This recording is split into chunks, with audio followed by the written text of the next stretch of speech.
Hi friends, எல்லாருக்கும் வணக்கம். இன்றைக்கி நம்ம வீடியோவில் பார்த்திங்கன்னா சூப்பரான ரெசிபி தாங்க பார்க்க போகிறோம். விநாயகர் சதுர்த்தி ஸ்பெஷல் மோதகம் தான் பண்ண போகிறோம். கொழுக்கட்டையிலே பார்த்திங்கன்னா ரொம்ப ஈஸியான கொழுக்கட்டை ரெசிபி பார்த்திங்கன்னா மோதகம் தான். ரொம்ப ஈஸியாக பண்ணிடலாங்க. வாங்க இந்த மோதகம் எப்படி பண்ணுறதுன்னு பார்க்கலாம். இந்த மோதகம் கொழுக்கட்டை பண்ணுறதுக்கு ஃபஸ்ட்டு ஒரு பவுல் எடுத்துக்கலாங்க. இதில் 1 கப் அளவுக்கு பச்சரிசி எடுத்திருக்கேன். நான் எந்த பச்சரிசி வேணாலும் எடுத்துக்கலாம். மாவு பச்சரிசி இல்லைனா வீட்டில் இருக்க ரேஷன் பச்சரிசி எது வேணாலும் எடுத்துக்கலாம். 1 கப் அளவுக்கு நான் எடுத்துருக்கேன். எடுத்துகிட்டு நல்லா 2-3 டைம் நல்லா கழுவிட்டு அரிசி இந்த மாதிரி உணர்த்திக்கலாங்க.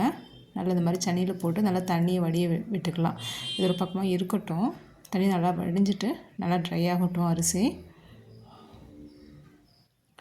ஸ்டவ் ஆன் பண்ணிவிட்டு ஒரு கடாயை வச்சுக்கலாங்க. இதில் அரிசி அளந்த கப்லேயே 1/4 கப் அளவுக்கு பாசிப்பருப்பு எடுத்துக்கலாம். 1 கப் அரிசிக்கு 1/4 கப் அளவுக்கு பருப்பு நமக்கு கரெக்டாக இருக்கும். அடுப்பை மீடியம் ஃப்ளேமில் வச்சுட்டு பருப்பு நல்லா வறுத்துக்கலாங்க. கருக விட்டுறாமல் நல்லா ஒரே மாதிரி வறுபட்டு வரணும். அதே மாதிரி பார்த்திங்கன்னா கலரும் மாறக்கூடாது. பாருங்கள், இந்த அளவுக்கு வறுத்து எடுத்துக்கலாம். ஒரு தட்டில் கொட்டி வச்சுக்கலாம், ஆறட்டும். அதே கடாயில் நம்ம கழுவி வச்சுருக்க அரிசியை சேர்த்துக்கலாம். பச்சை அரிசி சேர்த்துட்டு நல்லா வறுத்துக்கிட்டாங்க. நல்லா கலர் மாறாமல் கருகவும் விட்டுறக்கூடாது. நல்லா ஒரே மாதிரி ஈவனாக வறுபட்டு வரணும். பார்த்திங்கன்னா ஓரளவுக்கு நல்லா வறுபட்டு வந்திருக்கு. இன்னும் கூட கொஞ்சம் நேரம் நல்லா வறுத்துக்கலாம். நல்லா வறுத்துட்டு பருப்பு ஆற வச்சுருக்க தட்டிலே அரிசியும் கொட்டிட்டு நல்லா ஆற வச்சுக்கலாங்க. நல்லா ஆறினதுக்கப்புறம் பொடிச்சிக்கலாம். அரிசியும் பருப்பும் பார்த்திங்கன்னா நல்லா ஆறி வந்திருக்கு. இப்போ ஜாரில் போட்டுட்டு நல்லா பொடிச்சிட்டு வந்துடலாம். கொழுக்கட்டையிலே பார்த்திங்கன்னா ரொம்ப ஈஸியாக பிகினர் கூட செஞ்சிடலாங்க. அந்தளவுக்கு நல்லா சூப்பராக வரும். ஃபஸ்ட் டைம் நீங்கள் கொழுக்கட்டை பண்ணுறீங்கன்னா கண்டிப்பாக இந்த ரெசிபியை ட்ரை பண்ணுங்கள். பாருங்கள், இந்த பதத்துக்கு நம்ம பொடிச்சிட்டு வந்துடணும். ரொம்பவும் பவுடர் பண்ணக்கூடாது. இந்த மாதிரி ரவை பதத்துக்கு பொடிச்சிக்கலாம். ஒரு பக்கமாக இருக்கட்டுங்க. இப்போ ஸ்டவ் ஆன் பண்ணிவிட்டு ஒரு பாத்திரம் வச்சுக்கலாம். இதில் அரிசி அளந்த கப்லேயே 2.5 கப் அளவுக்கு தண்ணி விட்டுக்கலாம். 1 கப் அரிசிக்கு 2 கப் அளவுக்கு தண்ணி, 1/4 கப்பு பருப்புக்கு 1/2 கப் அளவுக்கு நம்ம தண்ணி சேர்த்துக்கணும். மொத்தமாக நான் 2.5 கப் அளவுக்கு நான் தண்ணி சேர்த்துருக்கேன். 2.5 கப்புக்கு கொஞ்சம் அதிகமாகவே நான் சேர்த்துருக்கேன். ஒரு சில அரிசி பார்த்திங்கன்னா கொஞ்சம் தண்ணி இழுக்கும், அதனால் நான் இந்த மாதிரி சேர்த்துருக்கேன். சேர்த்துட்டு இதோட 1.5 கப் அளவுக்கு நம்ம வெல்லம் சேர்த்துக்கலாம். நான் வந்து இன்றைக்கி நாட்டு சர்க்கரை சேர்த்துருக்கேன். இதுக்கு போல் நீங்கள் மண்டலம் கூட சேர்த்துக்கலாம். நல்லா பிடிச்சிட்டு சேர்த்துக்கோங்க. சீக்கிரமாக கரைஞ்சி வந்துடும். வெல்லம் தண்ணி பார்த்திங்கன்னா பாகுப்பதம் எதுவும் தேவையில்லை. ஜஸ்ட்டு கரைஞ்சால் மட்டும் போதும். அது ஒரு பக்கமாக எடுத்து வச்சிடலாம். இப்போ ஸ்டவ்வில் ஒரு கடாயை வச்சுட்டு வெல்லம் தண்ணியை வந்து இந்த மாதிரி ஃபில்டர் பண்ணி சேர்த்துக்கலாம்.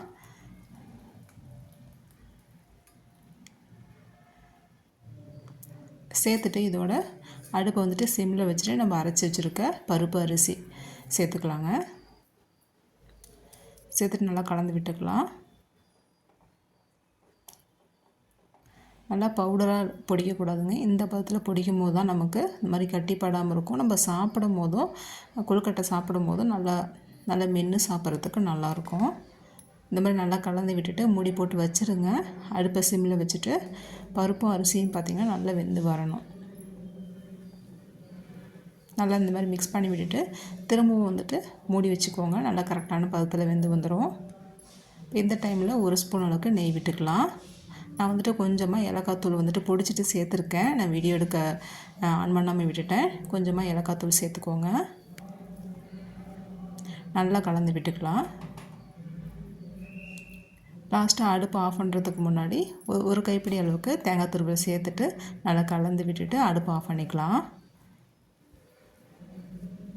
இதில் சேர்த்துருக்க ஏலக்காய், தேங்காய், வெல்லம் இந்த டேஸ்ட்டோடு பார்த்திங்கன்னா அந்த மோதகம் ரொம்ப டேஸ்ட்டாக இருக்குங்க. நல்லா மிக்ஸ் பண்ணி விட்டுட்டு ஸ்டவ்வை ஆஃப் பண்ணிவிட்டு ஒரு பக்கமாக வச்சிடலாம். அது ஆறட்டும். ஆறினதுக்கப்புறம் நம்ம மோதகம் பண்ணிக்கலாம்.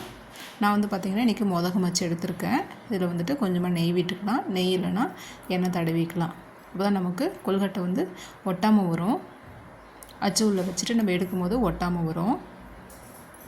இந்த மாதிரி அச்சை க்ளோஸ் பண்ணிவிட்டு கொஞ்சமாக இந்த மாதிரி கொழுக்கட்டை மாவு எடுத்துகிட்டு உள்ளே வச்சுக்கலாங்க.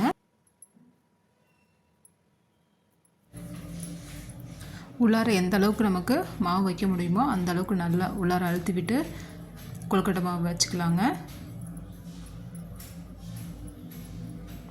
நல்லா டைட்டாக வச்சுக்கலாம். கொஞ்சம் கூட கேப் இல்லாமல் வச்சுட்டு இந்த மாதிரி லைட்டாக அந்த மாதிரி அழுத்தி விட்டுட்டு ஓப்பன் பண்ணிட்டிங்கன்னா நல்லா சூப்பராக மோதகம் ரெடி ஆகிடும். பாருங்கள், பார்க்குறதுக்கு எவ்வளோ சூப்பராக இருக்குன்னு. இந்த மாதிரி மோதகம் வச்சுருந்தா இந்த மாதிரி பண்ணுங்கள். இல்லைன்னா கையிலேயே அப்படியே கொழுக்கட்டை மாவு எடுத்து உருண்டை பிடிச்சி கூட நம்ம அவிச்சு எடுத்துக்கலாம். அதுவும் நல்லாயிருக்கும் பார்க்குறதுக்கு. பாருங்கள், இதேமாரி மீதி இருக்கிறதையும் நம்ம மோதகம் செஞ்சுக்கலாம். ரொம்ப ரொம்ப ஈஸியாக பண்ணிடலாங்க.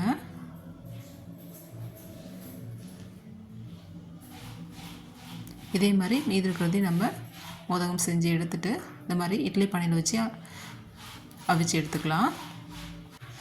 ஒரு 10லேருந்து 15 நிமிஷத்துக்கு ஹை ஃப்ளேமில் வச்சுட்டு வேக வச்சு எடுத்துக்கலாங்க. மோதகம் பார்த்திங்கன்னா ரெடி ஆகிடுச்சு. கண்டிப்பாக ஃபஸ்ட் டைம் நீங்கள் வந்து கொழுக்கட்டை பண்ணுறீங்கன்னா கண்டிப்பாக இந்த மெத்தடில் ட்ரை பண்ணுங்கள். ரொம்ப ரொம்ப ஈஸியாக பண்ணிடலாங்க. டேஸ்ட்டும் கூட சூப்பராக இருக்கும். பாருங்கள் எவ்வளோ சாஃப்டாக மேலே வந்து காயாதுங்க. நீங்கள் ஒரு ஸ்பூன் நெய் விட்டு மோதகம் செஞ்சு பாருங்கள். மேலே வந்துட்டு காயாமல் நல்ல மிருதுவாக இருக்கும். ஓகே ஃப்ரெண்ட்ஸ், இந்த வீடியோ பிடிச்சிருந்தால் லைக் பண்ணி ஷேர் பண்ணுங்கள். நம்மளோட வீடியோ புதுசாக பார்க்குறீங்கன்னா கண்டிப்பாக சப்ஸ்கிரைப் பண்ணுங்கள் ஃப்ரெண்ட்ஸ். தேங்க்யூ.